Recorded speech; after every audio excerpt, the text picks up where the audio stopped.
Good evening everyone. Today I'm specifically talking to you about the difference between student direct stream and non-student direct stream for application of study permit to Canada. So many students who are looking at applying to Canada for a student permit are often confused as to what way they should apply for a Canadian study permit. So today we will be looking at various eligibility factors for applying under the SDS stream or the non-SDS stream.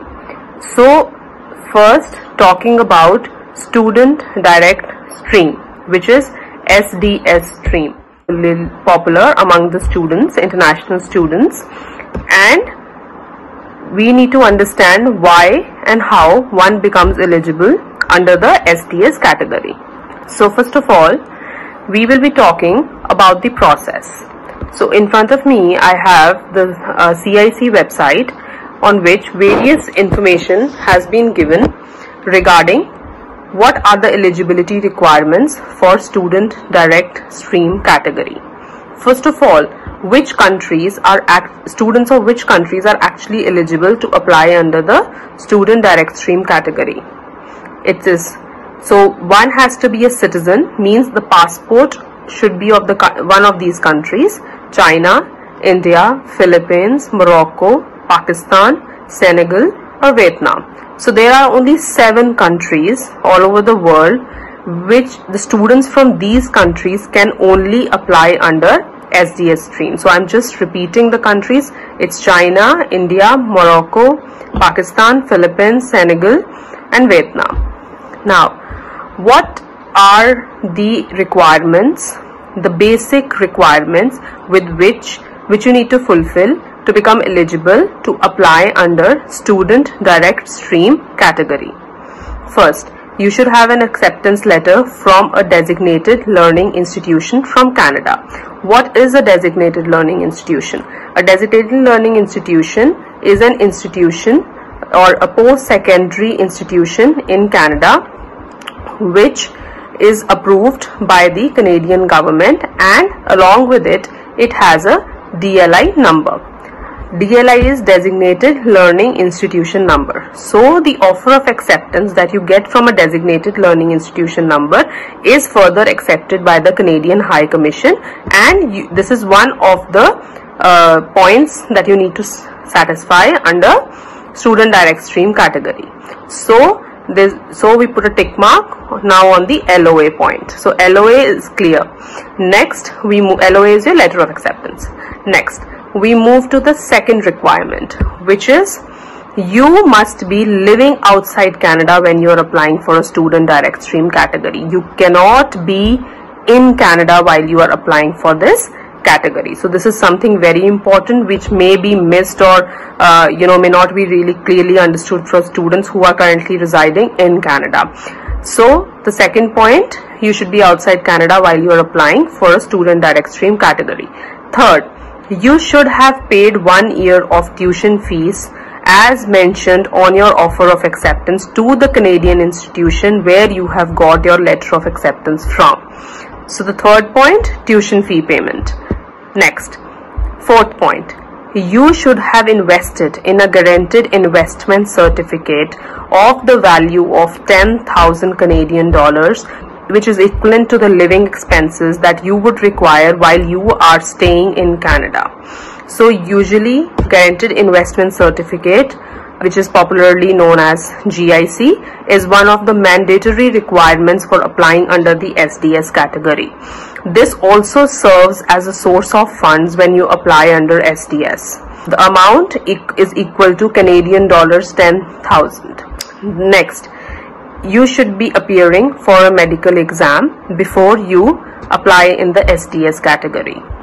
An upfront medical examination should be conducted by the Canadian Council Panel Physicians only. Only this medical exam is accepted by the Canadian High Commission. Now, where would you find the list of this Canadian approved Canadian Council Approved Medical Physicians, you need to log on to www.cic.gc.ca.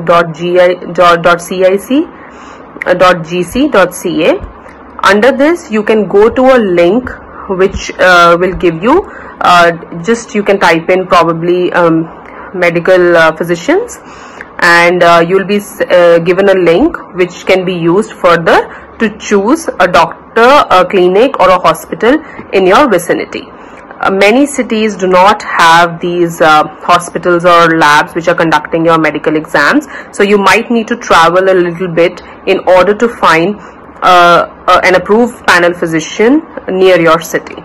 So we will talk later about which cities usually have most of the panel doctors, but getting back to the list of documents or the list of various steps that we need to complete before we file under student direct stream. Now we have completed few steps to the medical. Now I will be talking about from a consultant and from a student point of view, from an educational consultant and a student point of view, how and who should look at applying under the category of SDS. A student who has an offer of acceptance from a designated learning institution, that is checked. Secondly, who is living outside Canada, checked. Third, who has a guaranteed investment certificate equivalent to $10,000, checked. Fourth, should have conducted a medical exam. Fifth, should have done a PCC police clearance certificate, should have got that if you have stayed in a country other than your own country for more than 6 months. And the most important, you should have an IELTS academic test score of overall 6 bands and minimum 6 bands in each category of listening, reading, writing and speaking. What is IELTS, for those who don't know, is an international English language testing system. This is an English proficiency test which is a must requirement or a mandatory requirement for submitting file under the SDS category. And this is the point which makes the difference between whether you should file under SDS or you are eligible for a category called non-SDS. Since we are talking about SDS right now, so the English language score requirement is overall 6 bands and minimum 6 in each module of listening, reading, writing and speaking. Any student who does not attain an overall 6 bands or a minimum of 6 in each module does not qualify under the SDS category.